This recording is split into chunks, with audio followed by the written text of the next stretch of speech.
warahmatullahi wabarakatuh. Waalaikumsalam warahmatullahi wabarakatuh. Selamat pagi anak-anak, gimana kabarnya hari ini? Pagi. Alhamdulillah.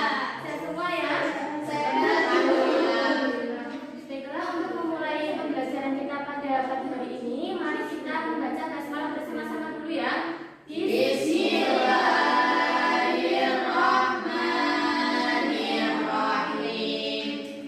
Selanjutnya Ibu absen terlebih dahulu ya. Hari ini berangkat semua enggak? Siapa? Itu kenapa? Izin ada kok acara keluarga Bu. Izin. Ada lagi enggak yang enggak berangkat? Sudah ya berangkat semua ya? Baiklah. Oke, kita akan materi ya hari ini. Ada yang tahu nggak kita akan belajar tentang apa? Betul ya. Tapi sebelum masuk ke materi, Ibu akan tanya dulu nih, apa sih pembaruan? Ada yang tahu nggak?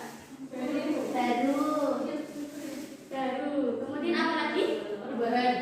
Perubahan ya.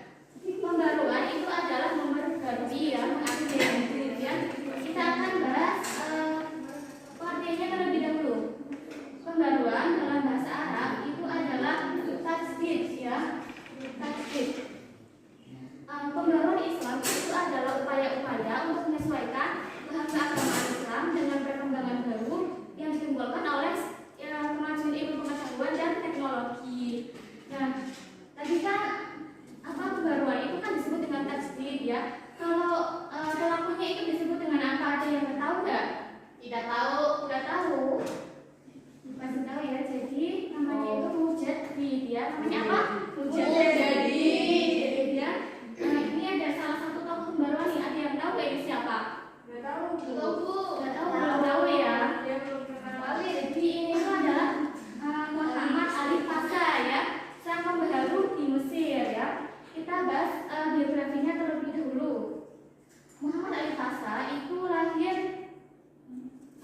pada bulan Januari tahun 1765 ya. Kemudian dia itu lahir di Kampala, Albania, Yunani. Ayahnya itu bernama Ibrahim Adha.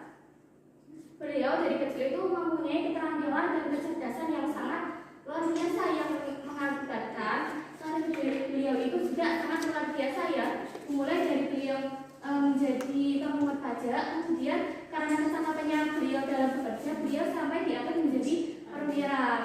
Nah, kemudian beliau wafat pada tahun 1849 di Alexandria dan dimakamkan di sekitar kompleks Masjid Al-Bastar ya. Sampai sini dapat dipahami?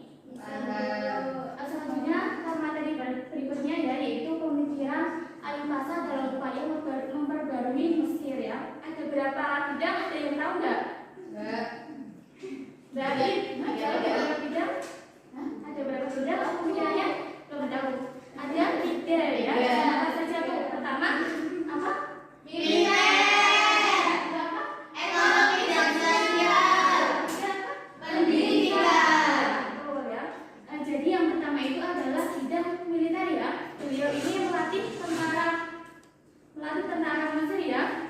Jadi ceritanya pada tahun 1802 Prancis itu kan dikalahkan oleh Inggris ya. Kemudian Muhammad Ali Pasha ini mengundang Chef ya. Chef itu adalah seorang perwira tinggi di Prancis.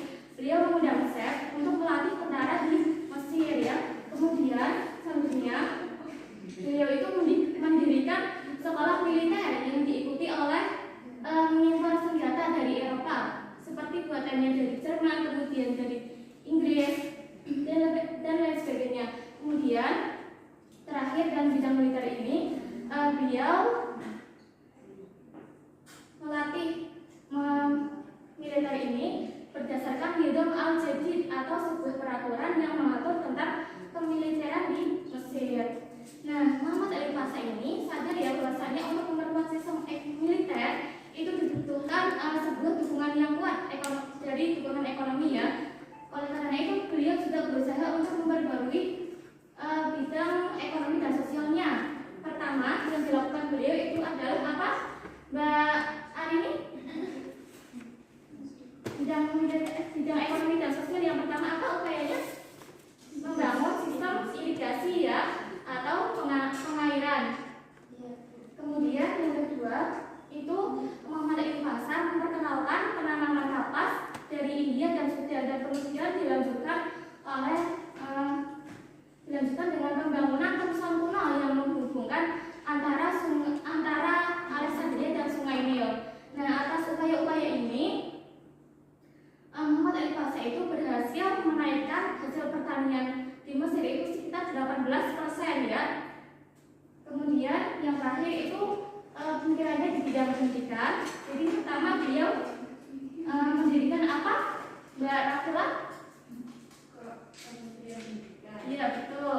Kemudian pendidikan ya yang dilanjutkan dengan pendirian sekolah-sekolah baru ya seperti sekolah militer, kemudian sekolah teknik dan pertambangan.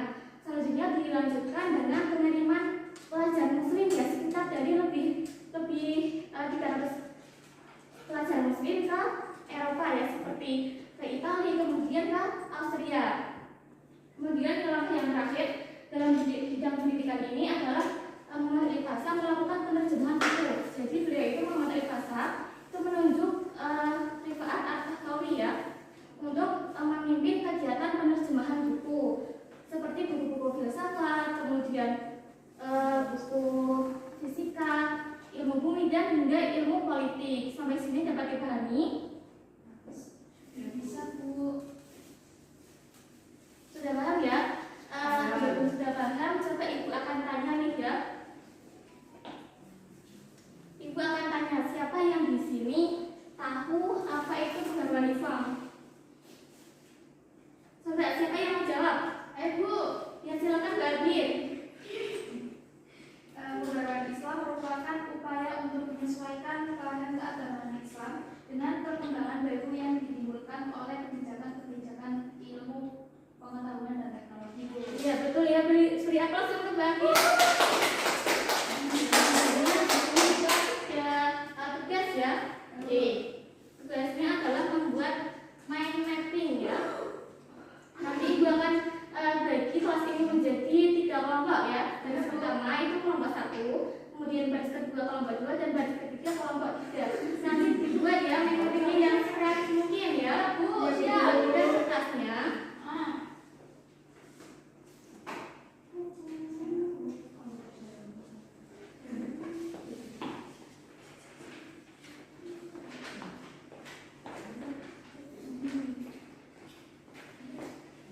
Kasih waktu 5 menit ya.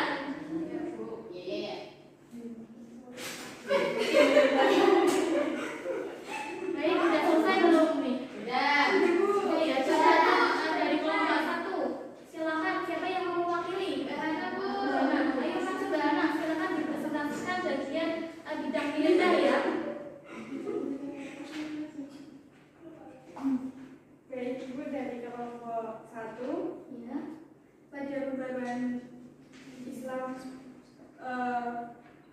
pada masa Muhammad Alief Hasan di bidang militer itu ada yang pertama pelatihan tentara, Bu. Ya. Terus yang kedua sekolah militer dan yang ketiga ada impor senjata. Ya, betul. Terima kasih Mbak Hana. Ya. Beri aplaus untuk Mbak Hana. Ini dari kelompok 2. Ayo siapa yang mau mewakili?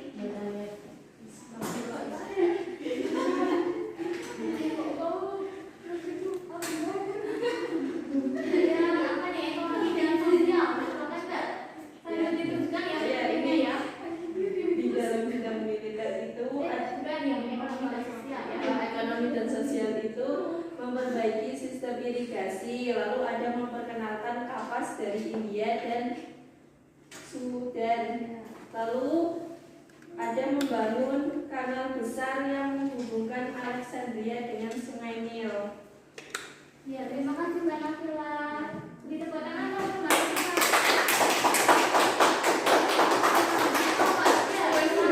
Mas Anggit.